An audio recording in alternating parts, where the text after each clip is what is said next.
Hola, ¿qué tal? ¿Cómo están? Bienvenidos a su programa Guayaco Play, un capítulo más en nuestro Ecuador pandórico. Alejandro, ¿cómo estás? Bienvenido. ¿Cómo estás, Mario? ¿Qué tal? Bienvenidos todos también. Un saludo a toda la audiencia. Saludos especiales para Pedro y para Jaime, que el día de hoy Se les no han complicó podido venir. un poquito el regreso, ¿no? Para acá, pero bueno, van a estar con nosotros en los próximos programas. Así es, van a estar con nosotros en nuestros próximos programas. Bueno, como siempre, nuestro presidente da mucho de qué hablar y vamos, Sí. vamos a comenzar, ¿no? Sí. El señor Lasso tuvo dos campañas antes de ser presidente. La tercera fue la vencida. Tenemos en el 2013 que perdió contra el señor Correa. Tenemos el 2017 que perdió contra el señor Lenín. Correcto. El señor tenía conocimiento de lo que estaba pasando en el Ecuador. Consulto, y muchos lo dicen, ¿gobernaba con el señor Lenín Moreno? Sí, eso al parecer, o por lo menos mi opinión, va en ese sentido.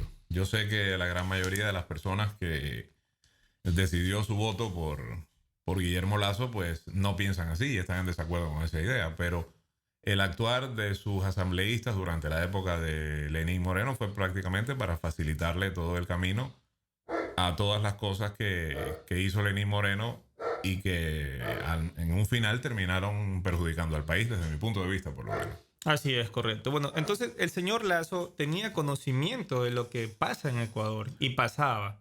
Sí, ese es un requisito de todo candidato a la presidencia. Exacto, no tienes que saber a lo no que fuimos vas. a la casa del señor Lasso, por favor, dirija, administre el país. No, él se ofreció. Claro. Como buen ciudadano.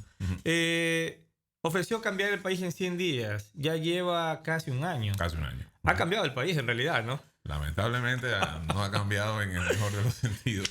La cuestión es que lo ha cambiado para bien o para mal. Claro. Hay datos duros. Se pueden buscar datos de la CEPAL o los datos normales, inflación, tasa de empleo. Y se ve una situación en la que uno dice, bueno, si el señor Lenín Moreno dejó el país en una condición, no lo puedes dejar peor. Claro. Pero llevas un año. Un año y... Y es una cuestión también para analizar, ¿no? Porque cuando salió Rafael Correa de la presidencia de la República, cuando terminó su gestión, o sea, muchas personas cuyo argumento el día de hoy es decir, bueno, no puedes en un año o en 10 meses, como dice el gobierno, ¿no? Que no lleva un año todavía, son 10 meses, 11 meses, no sé, bueno, por ahí anda. No puedes en ese tiempo echar abajo todo lo malo que se hizo durante 14 años de correísmo, porque ellos cuentan también los 4 años de Lenín Moreno como parte del correísmo, ¿no? Si bien aunque nada que hizo ver. todo lo contrario, ¿no? Exacto, aunque nada que ver. Pero bueno, no puedes en un año o en 10 meses hacer todo eso. Para mí es un argumento pobre, realmente, porque más bien yo pienso que si el país no está peor es por como lo dejó el presidente Correa, el expresidente Correa. Lo pienso de la misma forma. Hay una cuestión, y es una cuestión, o sea, y en esto no tiene que ver específicamente una predilección por un funcionario u otro, sino para mí es un análisis netamente físico, por decirlo de alguna manera. Si tú coges una pelota y la pones a rodar por una superficie, eventualmente se va a detener. Eventualmente se tiene que detener. Si en el camino viene alguien y le da un impulso extra, pues va a rodar un poco más. Y si luego viene otro y le da otro impulso extra, va a rodar un poco más. Pero si no se mantienen interviniendo personas que den un impulso extra, en algún momento se detiene. Entonces yo pienso que Rafael Correa dejó la pelota rodando. Y los que vinieron después, tanto Lenín Moreno y hasta ahora por lo menos Guillermo Lasso, no han dado ese impulso extra y la pelota ya se está deteniendo y por eso estamos viendo, o sea, si no estamos peor es por ese impulso inicial que vino de los 10 años de Correa, ¿no? Totalmente de acuerdo, y de hecho vamos a analizar eso, Alejandro, con datos un poco más duros para que sean más creíbles. Obviamente vamos a hablar con cuestiones de causa, ¿no? Con motivo de causa, más no siendo fanáticos, que eso es lo que no se busca aquí. Claro. Te pongo el caso. El señor Guillermo Lasso en su plan de campaña prometió subir también los sueldos. Ajá. No le ha subido, no ha cumplido con los maestros. ¿Qué tan importante es invertir en educación? No, yo creo que es fundamental. Claro, ahí va a haber personas que piensen un poco diferente. Y en esto yo sí abro un poco la puerta al debate, porque yo sí pienso que la educación tal y como está planteada el día de hoy, en todos los hemisferios, en todos los escenarios políticos, quiero decir, bajo gobiernos de izquierda y de derecha, tiene que un poco replantearse su forma de implementación. Porque yo creo que sí, que en la actualidad la educación está un poco planificada para criar personas funcionales al sistema, a los sistemas en general. Correcto. Y con esto yo no quiero poner ejemplos muy específicos de países en específico, pero yo tengo familiares que trabajan en el ramo de la educación, no directamente como profesores, que mi padre, por ejemplo, en algún momento fue, y mi madre también, fueron profesores universitarios aquí en Ecuador, en otros países también. Correcto. Más allá de esa parte, la gente que trabaja en el ámbito administrativo, yo he visto que en países del primer mundo, te das cuenta que la consigna es graduar alumnos porque hay que cumplir con el presupuesto. Con la cuota. Exactamente, porque hay un presupuesto asignado de acuerdo a cada número de alumnos. No, estoy hablando de, alumnos, quise decir, estudiantes de secundaria, colegio, ¿no? En general, secundaria, colegio, universidades. Sí, lo que pasa es que en países, por ejemplo, como Estados Unidos, la universidad no es pública. O sea, no te la paga el Estado. De acuerdo. Pero te estoy hablando de la educación pública específicamente. Hay que cumplir con un presupuesto específico, hay que gastárselo, y ese presupuesto dependerá de la cantidad de alumnos que tenga tu escuela, tu colegio. Entonces, esas cuestiones sí yo pienso que hay que replanteárselas en todos los sistemas, bajo cualquier tipo de gobierno. Pero que hace falta una inversión, hace falta.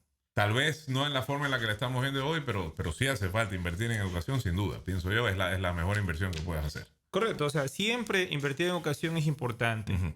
Importante desde la escuela, porque estamos muy conscientes que si creamos personas con valores, personas que se quieran dedicar al estudio, que es una situación muy importante en la vida de todas las personas, sí, haremos menos delincuencia, buscaremos que las personas mismos busquen su propio empleo, sí, y tendremos un país con mejores prestaciones en un futuro. De hecho, hasta podríamos exportar cerebros, que es lo que sí ha pasado y siempre ha pasado en Latinoamérica. Estados Unidos siempre también absorbe, o Europa, bueno, se han ido muchas personas a Europa. Sí. Y de hecho, bueno, en situación también últimamente. Así es. En situación social, obviamente, desde el problema del 99, en la que muchas personas tuvieron que emigrar y dejaron a sus hijos en expensas de la crianza que puedan tener por sus abuelos, por sus tíos, por sus hermanos. Entonces, desde ahí en adelante se han perdido valores, y esto es algo que es real. Sí. Y eso te da que estos chicos, en vez de estar bien encausados, tengan otras directrices, como te pongo un ejemplo, que se dediquen a cuestiones de pandillas, que han aumentado. Claro. Han aumentado, sí. Pero eso es una cuestión social. Bueno, importante invertir también en producción, porque si yo invierto en abogados, si yo invierto en administradores, importante, cada rama tiene su importancia, pero si tú buscas un crecimiento y luego un desarrollo, sí vas a necesitar gente que tenga más creatividad, ingenieros, claro, ingenieros industriales, arquitectos. Entonces, hacia allá tendría que ir un poquito más dirigida esta cuestión. Tuvimos un asunto de Universidad de Yashai. Sí. Yashai, entonces, pero lamentablemente eso quedó en la nada. Quedó en la nada. Bueno, así todo, hubo alumnos de ahí que terminaron igual, de alguna manera, destacando por su disciplina y por su excelencia académica, y algunos incluso con algún tipo de reconocimiento internacional. Pero lamentablemente no se le ha dado el apoyo que se merecía. Correcto. Y que se le debió para el cual fue pensado inicialmente. Así es, esa parte es muy importante. Vamos a nuestro segmento Casos para Misterios sin Resolver. A ver. Casos para Misterios sin Resolver, de parte de lo ofrecido y no cumplido. ¿Dónde están las oportunidades que prometió el señor Guillermo Lasso? Los estudiantes ya pueden escoger sus carreras universitarias. ¿Ha incrementado el empleo en el país? En realidad, ha incrementado. Hay más seguridad en el país. Eso es un problema. Mira, con respecto a lo primero de si los estudiantes ya pueden escoger sus carreras, siempre han podido. ¿De acuerdo? Siempre han podido. O sea, el problema está en que existe una realidad, y lo que él parece que nunca entendió cuando atacaba tanto al CENESID y a sus exámenes de ingreso, era el hecho de que las universidades tienen capacidades limitadas. Y O siempre lo sea, han tenido. no pueden construir edificios de la noche a la mañana en cualquier lado. Entonces, las aulas tienen un número limitado de asientos. El plantel, digamos, el plantel académico tiene también limitado su número de profesores, de educadores en general. Entonces es imposible que habiendo una demanda de 1000 potenciales ingenieros electrónicos, vamos a suponer, y existiendo solamente plazas para 100, es lógico que va a haber 900 que ese año se van a quedar fuera y van a tener que Por estudiar supuesto. otra cosa. O irse a estudiar fuera, digamos, en otro lugar donde O conseguir exista. empleo que igual aumenta la tasa de desempleo, según la PEA. Pero eso no tiene que ver con eso tiene que ver con que las universidades tienen capacidades limitadas. Entonces, lo único que hace el CENESID es establecer un criterio de asignación o mejor dicho, de asignación de esos cupos que tengan que ver más con el desempeño académico que con cuánto puedes pagar. Correcto. Porque a mí me tocó estudiar la mitad de mi carrera en una universidad pública y la otra mitad, la final, en una universidad privada. Sucede que la universidad pública a la que yo fui inicialmente tenía un nivel más alto en la carrera, por lo menos que yo estudiaba, que la siguiente a la que fui, que era privada, y no voy a dar nombres aquí porque son universidades conocidas en Guayaquil. Correcto. Cuando yo me tuve que cambiar a la privada... Le vamos a decir Panasonic y el otro le decimos Sony. No, porque no estamos con esas marcas todavía. Disculpe, sí, ahí estamos bien, tienes toda la razón. Pero, por ejemplo, yo venía de una universidad pública que era muy buena en esa carrera. En su carrera. Y me iba a una universidad privada, que no te voy a decir que era mala, pero estaba comenzando esa carrera. De hecho, cuando terminé ya había crecido bastante mi facultad, ya tenía muchísima infraestructura en cuestiones de laboratorios y cuestiones así, que en realidad se notó ese crecimiento. Pero aún el día de hoy el nivel sigue siendo mejor en la universidad previa en la que yo estuve. Me tuve que cambiar por una cuestión de acomodar mis horarios. Porque estando en la primera, como el nivel de exigencia era mayor y los horarios eran más irregulares, yo no podía trabajar. Y tenía la necesidad de hacerlo, entonces me cambié a la privada. El problema está en que llegué a tener compañeros que en tercer o cuarto año de ingeniería electrónica no sabían lo que era un logaritmo. No te estoy exagerando. No sabían lo que era un logaritmo natural. Terrible. Y yo se lo tuve, algo que tenían que saber de colegio, por lo menos del pre. Te lo enseñan en el colegio. Entonces te estás dando cuenta. Hay gente que puede pagar esa educación, pero que ni siquiera está preparada. Entonces, ¿cómo lo filtras? Tiene que haber un criterio académico.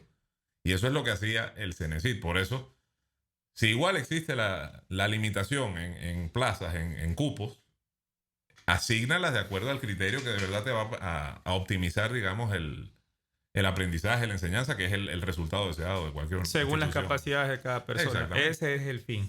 Pero bueno. Ahora, las otras dos preguntas que planteaste también están para el misterio sin resolver, ¿no? Sí, está para misterio sin resolver porque han disminuido, en su base, para disminuir el déficit fiscal, estamos quitando empleo que daba el gobierno. Teoría keynesiana tan sencilla. Ajá. Si te hace falta empleo en el mercado y tú no tienes cómo solventarlo, mejor dicho, la parte privada no tiene cómo solventarla, bueno, entonces la parte pública ofrece ese empleo.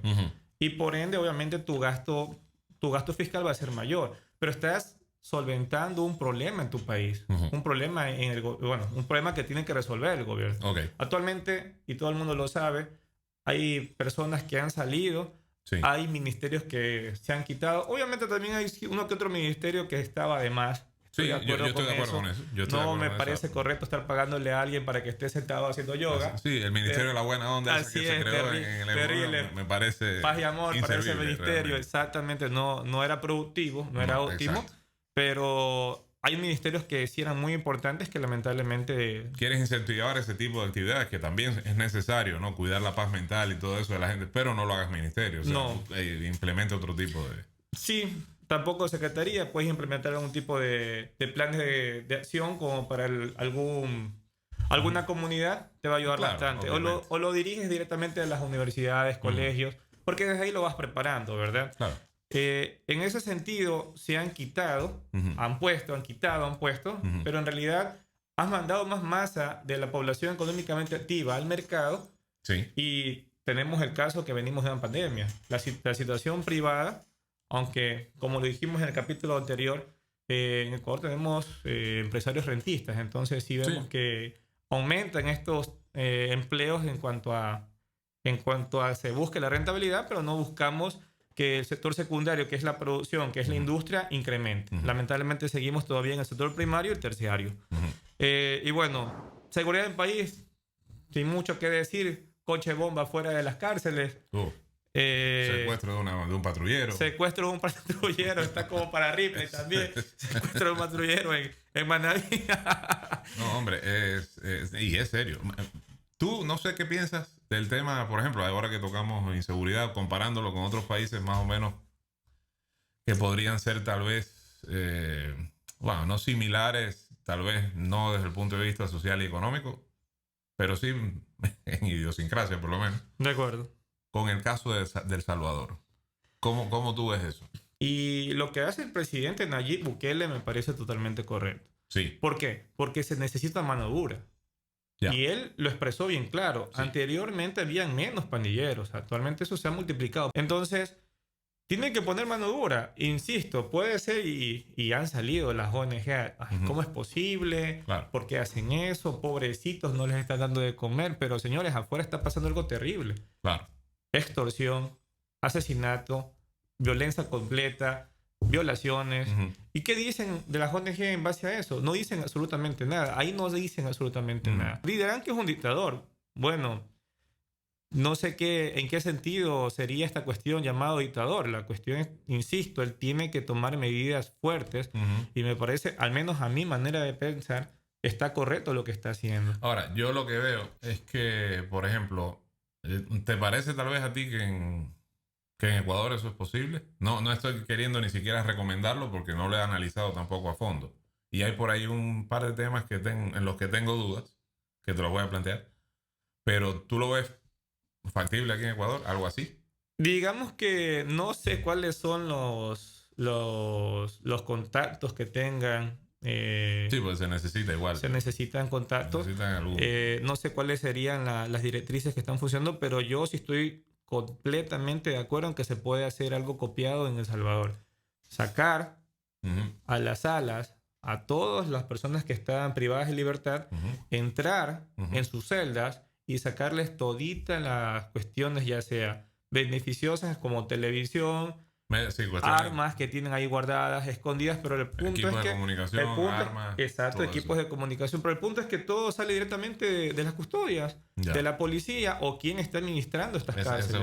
Entonces, como ellos son en realidad los filtros y están aceptando todo esto, debería sacar a todas esas personas y meter militares, señores militares, ¿dónde están? Sí, y ahí hay una dificultad importante también ahí en eso que tú has dicho de sacar a todas las personas. Sí. Porque hay una cuota política que debes pagar, etcétera. Y no todo presidente o funcionario público va a estar dispuesto a eso, pienso. Es correcto, pero inicialmente lo que sí se podría hacer es sacarlos en las mismas salas, quitarle todas estas cuestiones, porque señores, si ellos están matando es porque adentro los tienen. Claro. Tienes cómo hacerlo. Tienes cómo hacerlo.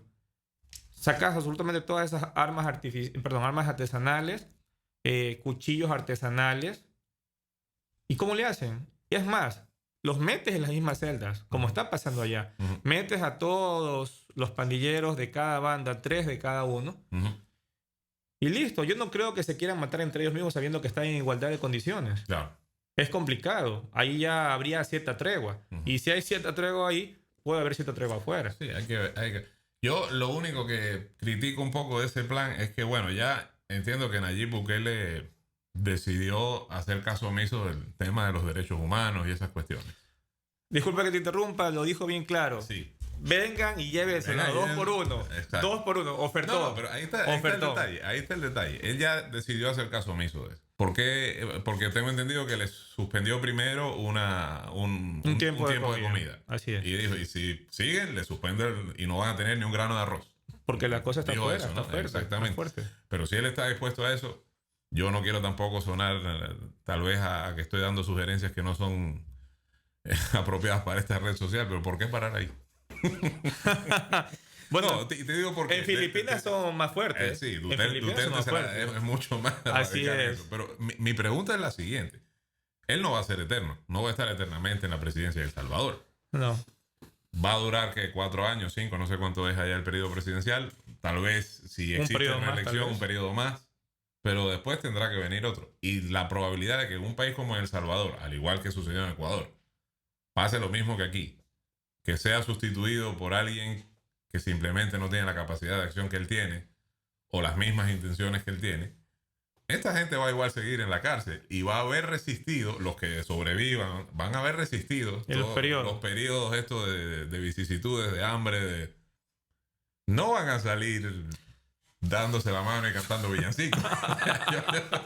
yo creo que los pastores de Belén van a salir bien fuertes, los pastores de Belén ahí, sí, y el presidente tendrá que cuidarse bastante porque él es la primera persona que iría en contra. Por eso yo pregunto, ahí es donde yo veo un poco el punto débil. No sé qué tenga planeado él hacer en un futuro, ¿no? Pero veo un poco y se viviera a Groenlandia para que no lo alcance. Bueno, y insisto, bueno, sigamos. El Ecuador pandórico. El señor Lazo, 10 viajes internacionales. Casi un viaje por mes. No hay mucho que hacer en el Ecuador para estar viajando. Consulto, encontrémonos. Ecuador tiene que venderse, digamos, hablaban de restricciones por cuestiones de arancelarias, porque, bueno, si tú quieres proteger tu stock de capital y te das cuenta que tus países vecinos, ya sea Colombia, ya sea Perú, se hacen fuertes gracias a la evaluación de la moneda y el ecuatoriano saldría a comprar a Colombia o a Perú en beneficio obviamente de su consumo. Y en este sentido, yo estoy quedándome sin stock de capital porque lo estoy trasladando a estos países. Yo entiendo el porqué de los aranceles. Pero en este caso, el señor Lazo no debería buscar incrementar y que Ecuador sea bien visto en los otros países. Sí, las cuestiones bilaterales están excelentes cuando tú te das cuenta que necesita tu país posiblemente, y esto es una situación de historia. Anteriormente, cuando había época de manufactura, todos los países lo que buscaban era que la materia prima sea importada, materia prima, y que tu producto, que es el valor agregado, salga. Exacto. Pero acá, todo lo contrario. Textual, cito, declaraciones del presidente de la República, Guillermo Lasso, en su visita a Uruguay. Yo creo que las economías de Uruguay y Ecuador son complementarias. Lo que produce Ecuador no lo produce Uruguay y viceversa. Por lo tanto, podemos exportar banano y podemos también comprar productos lácteos. Palabras del presidente ecuatoriano en Montevideo. Digo, en la presidencia del señor Lenín Moreno había texto y cuando no había texto, él reclamaba. Acá no hay ni texto. Consulta. No tendrá asesores. Digo, el gobierno puede hacer que el señor Lasso pague asesores porque decir tamaña situación es complicada. ¿Por qué es complicado? Porque si tú quieres participar en una presidencia y ganarla, tú tienes que tener conocimiento total de lo que pasa en tu aparato productivo ecuatoriano. Está bien, no sé cuánto cuesta un litro de leche. No lo sé, porque X personal lo hace por mí y estoy ocupadísimo viendo qué tasa de interés puedo cobrar en el banco, cómo me puedo hacer más millonario. No conozco cuánto cuesta un litro de leche, pero no conocer el aparato productivo de tu país, no saber que existe producción de leche y carnes en el Ecuador, eso es terrible. Eso está mal. Y ya hubo una reacción, creo, por parte de los ganaderos, ¿no? Así es. Que amenazaron con algún paro, una cuestión así, tengo entendido. Y casualmente se nos viene el 1 de mayo, que es el Día Internacional del Trabajador, y la cosa se viene fuerte, porque las federaciones lo que quieren es que salgan todos, ya sea situación del presidente o situación de asambleístas. Sí, hay una cuestión para recolectar firmas y todo. Ahora, en lo que tú dijiste en esas declaraciones, hay un detalle. Él le quiere comprar lácteos a Uruguay. Correcto. Los productores de aquí han dicho que el litro de leche que produce Ecuador es uno de los más caros de la región. Creo que a 36 centavos sale el costo de producción de cada litro de leche. Y a lo mucho se puede vender en 55 o 56. Claro, los márgenes de utilidad con todos los intermediarios que hay. Con el coyotaje que hay. Exacto. Son bajos para los productores, para los ganaderos. Pero al presidente lo que se le ocurre es ir a comprar la leche a Uruguay, a un país que tiene subsidiado al sector ganadero. en lugar de hacer lo mismo. En el país pandórico. No te estás dando cuenta que ese país subsidia a un sector justamente para hacer lo que está haciendo, para sacar la carne del país y recibir dinero. La carne y la leche, ¿no? Y los lácteos. ¿Por qué no hacen lo mismo aquí? Bueno, algo parecido. Adicional a esto, lo que tú acabas de mencionar es muy importante, porque estamos buscando que nuestro sector productivo ecuatoriano se destruya. Te pongo un caso, tú lo acabas de decir, algo muy importante, tiene subsidio la leche y la carne. Puedes llegar al país con precios sumamente competitivos, y yo como consumidor, si necesito que mi salario básico de $425 se extienda un poco más, voy a buscar cosas que me estén alimentando en este sentido, en la parte de comida, y que me ayuden a tener un cierto ahorro, porque recordemos que dinero ahorrado es dinero ganado, ¿verdad? Entonces, ¿qué es lo que hacemos? Si nosotros vamos a comenzar a comprarle a Uruguay, y el sector interno, el aparato productivo, en este caso de leche y de carnes en Ecuador, quiebra, los uruguayos de aquí en mañana dicen, bueno, no hay subsidio, o sencillamente aumentémosle el precio porque soy fuerte, elasticidad de precios, puedo aumentar hasta llegar a un punto de equilibrio, no tengo competidor, nos quedamos con precios a la deriva de lo que quieran ellos, nos hacemos exógenos, y adicional a eso, quitamos fuentes de empleos en Ecuador. ¿Por qué? Porque los ganaderos trabajan, tienen sus empleados, estas personas tienen el coyotaje de las empresas que venden alimentos de consumo masivo. Y nos estamos quedando a la deriva en ese sentido. El señor presidente, no sé si no tiene los asesores como para que le indique qué es lo que está haciendo en ese sentido. Adicional, Alejandro, tenemos maestros que no le han aumentado todavía el sueldo. Y eso es un problema. Y tenemos un caso peor todavía. Los colaboradores, los empleados en la parte de aseo del hospital del IES. Los Ceibos. Y no solamente tuvimos una entrevista, no solamente con ellos, también están impagos otro personal en otros hospitales. Tuvimos la entrevista y muchas gracias a nuestro estimado Francis Cuero. Nos dio buena información de lo que está pasando, información totalmente real, vivida. Y hay que reconocer algo, estas personas son magas. Porque imagínate tú vivir con el sueldo básico, $425. Eso es algo que requiere... Hay que requiere un esfuerzo así. Merlí es un aprendiz al lado de ellos. Imagínate 8 meses con $425 que no recibes. Tienes que prestar acá, prestar allá. ¿Cómo solventas tus gastos? Alimentación, vivienda, estudio de los hijos. Me contaba Francis que hay colaboradores que tienen hijos con discapacidad y obviamente lo normal también se suelen informar los hijos y no han tenido cómo hacerle. O sea, esta gente es totalmente maga, ¿sí? Son unos magos. Vamos a la entrevista, por favor.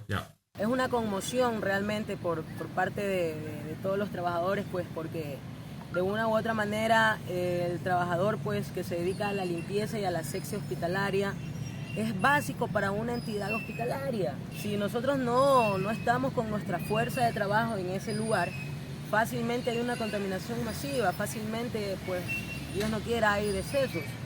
Nosotros hemos tenido que levantar nuestra voz de protesta.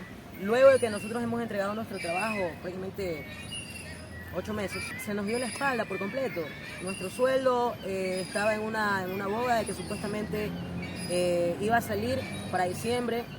Después nos dijeron que iba a salir para febrero, luego nos dijeron que iba a salir para marzo, y recapitulando, 3 meses antes, para agosto tenía que haber salido. Entonces, ha tenido una sesión de prórrogas vencidas. Y para esto, pues, la respuesta en este caso, la parte administrativa del hospital, pues simplemente fue la negativa. Jamás tuvimos la oportunidad de poder conversar en representación de las 500 personas, porque somos bastantes personas perjudicadas, con la doctora Ruth Valencia. Nosotros pedíamos hablar con ella, ya pues que habíamos tenido diálogos con servicios generales, con el resto de directivos, pues, y ellos simplemente pues nos decían que teníamos que esperar un proceso. En el último de los casos ya pues que no había plata.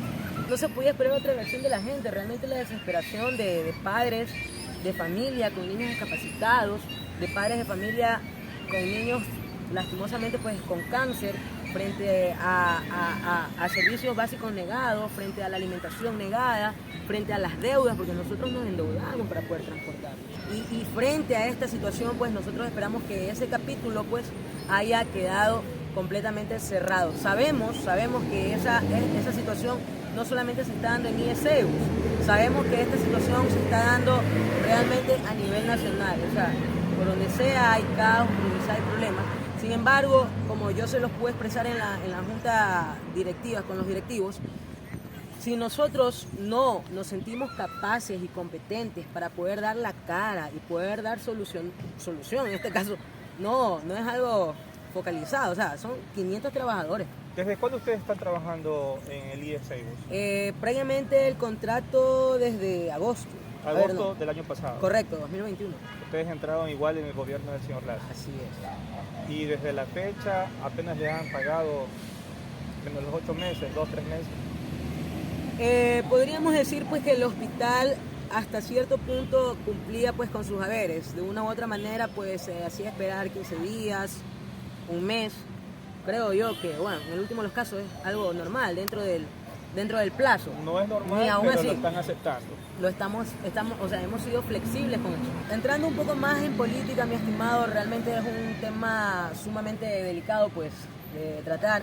Sin embargo, me tomo el atrevimiento porque siento que es necesario poder calar un poquito más, independientemente de cuáles sean las figuras que están al frente o arriba en el poder. Ellos tienen que estar blindados de asesores, tienen que estar blindados de fiscalizadores, tienen que estar blindados del respectivo control, pues, para que todo marche como debe marchar. Pero nos topamos con que no hay medicinas, nos topamos con que no hay insumos, nos topamos con que no hay pagos, nos topamos con que hay inseguridad. Entonces realmente es un caos el que estamos viviendo. O sea, realmente es compleja la situación, pero yo creo hasta cierto punto pues que con un respectivo análisis y con gente trabajando al lado del señor Lazo, pues realmente trabajando, no sentados simulando un trabajo, sino realmente trabajando, se puede sacar del hueco en el que estamos. Es realmente invivible poder manejarse con un sueldo básico. Entonces, imagínense poder manejarse sin un sueldo básico en 8 meses. Y tras esto, pues que no existan respuestas y que simplemente se cierre la puerta. Hace 2 días prácticamente tuvimos la visita aquí en Guayaquil de una delegación de Quito, pues ellos se acercaron y se pusieron en la posición de nosotros, luego de que nosotros pedimos a la administración de aquí que se pongan en la posición de nosotros, que sean algo más empáticos. Recibimos la negativa aquí, pero los de Quito tuvieron que venir a poner orden. Entonces, es necesario recalcar eso, que de Quito tuvieron que venir a poner orden, porque de una u otra manera, ¿por qué la gente de Quito tiene que venir a solucionar algo que se tiene que solucionar aquí? Tal como lo he mencionado en las redes, nosotros pues hemos decidido mantener resistencia hasta que el pago sea efectivo. ¿Por qué? Porque de una manera u otra la sesión pues que se ha celebrado es únicamente de palabras. Transporte para las personas que vinieron de Quito, viático para las personas que vinieron de Quito, tranquilamente pudo haberse usado para ustedes. Así es, Así es ahí. Te agradezco mucho. Listo. Un gusto, Mario. Cuídate. Bendiciones. Muchas gracias. Bueno, como escuchamos a Francis, yo quisiera saber dónde está el vicepresidente de la República, el señor Borrero. Sí, esa es la pregunta que nos venimos haciendo desde el programa anterior, porque Así es. con sus 10 meses que todavía parece que Todavía no tengo es el tiempo, año, que sí. no estamos en un año, que eso es lo que hay que... Estudió en Harvard. Pero sin embargo, mientras cuente con magos como estos que resuelven mágicamente estos problemas de vivir 8 meses sin recibir salario, pues... Impagos, totalmente impagos. Y no están pidiendo un regalo, no están pidiendo un bono, están pidiendo su salario en base a lo trabajado. Y 8 meses trabajar. Terrible. Y otra cosa que sí dijo Francis, les han comentado que si no tienen para el pasaje, no hay problema. Me comunica, ¿sabes qué? No puedo ir a trabajar y listo. Eso está hermoso, pero de aquí a mañana tú también lo puedes acusar como abandono laboral. Claro. Y eso es un despido con visto bueno, obviamente. Exactamente. Sí, no es nada legal, no es nada juicioso. Tenemos excedentes de petróleo, del precio del barril de petróleo, que puede ser tranquilamente utilizado para el pago de esto. Por decir, la deuda puede esperar. Las personas que trabajan en beneficio de todos los ecuatorianos, por eso estas personas que hacen la limpieza, un trabajo totalmente honrado, ayuda con la asepsia. Claro. de los hospitales. Claro, Caso sí. contrario, estaríamos más infectados. Exactamente. Así es, Alejandro. Pues muchísimas gracias por este programa, un capítulo más de Guayaco Play. Y bueno, nosotros estamos gracias a nuestros patrocinadores.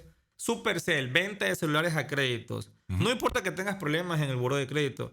No seas roñoso. Cómprale un teléfono a tu mamá, por Dios. Ese teléfono que le regalaste antes de la pandemia ya está dañado, está friseado, ya está viejo, caduco. Exacto. Sí, sí. No importa si tengas problemas en buró de crédito, igual aplicas. Estamos ubicados en Clemente Ballén, entre Escobedo y Chimborazo, pasaje comercial Ortega. El Rey Mega Market, tenemos de todo para tu hogar, desde alimentos hasta electrodomésticos, más barato que en la tienda de tu tía. Estamos ubicados en la vía perimetral Isla Trinitaria, Cooperativa Ángel Duarte, entre las gasolineras Más Gas y Terpel. Alejandro, ¿te gustaría una asesoría financiera? Por supuesto. Qué bueno. Asesores V Rocafuerte, Ok. construyendo tus finanzas. Adicional a eso, Alejandro, tienen asesoría financiera, legal, contable, Claro. y como anexo nutricional y psicológica. Y psicológico. Mira. Pues muchísimas gracias por escucharnos. Suscríbanse por favor a nuestros canales de Facebook, YouTube, Instagram, Twitter, TikTok. Hasta la próxima, amigos. Muchas gracias. Hasta la próxima. Un saludo a Pedro y a Jaime. Cierto, Que un saludo especial para nuestros amigos Pedro y Jaime que no pudieron participar esta vez, los extrañamos. Para la próxima van a estar. Gracias. Nos vemos. Chao. Gracias.